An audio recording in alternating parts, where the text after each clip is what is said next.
todos coincidimos nunha serie de aspectos que pensamos que poden levar a bo porto pois, a situación actual e, basicamente, o que plantexamos é a creación dun grupo de traballo cunha función, cun obxectivo que é elaborar un novo documento que des continuidade ao do ano 15 con o mesmo espírito de colaboración, de descentralización, de ser capaces de integrar dentro do sistema educativo toda a potencialidade do sistema sanitario para poder dar a mellor formación posible, por suposto, cun cronograma específico, en definitiva, facer os axustes necesarios para que o acordo do ano 15, que tamén todos coincidimos en que puro desenvolverse dun xeito pois, máis rápido e máis eficaz, poida servir de marco para organizar a docencia do grado de Medicina pois, nos próximos anos. Nós estamos totalmente dispostos a participar, a dialogar e a ter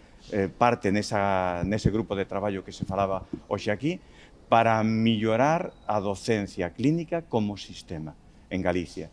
E para iso non hai que perder ningún minuto, sen abandonar, como digo, a nosa posición, que creo que é a mellor tamén para o sistema. É dicir, que a Universidade de Coruña vai a seguir preparando a súa proposta para implantar a título de medicina. A bo fe, denodadamente. O acordo de 2015 decía docencia clínica. E vamos falar de centralización de docencia clínica. Claro que sería incoherente. Imagino que se hai algún acordo será a costa de que non haxa proxecto dunha nova facultade de medicina.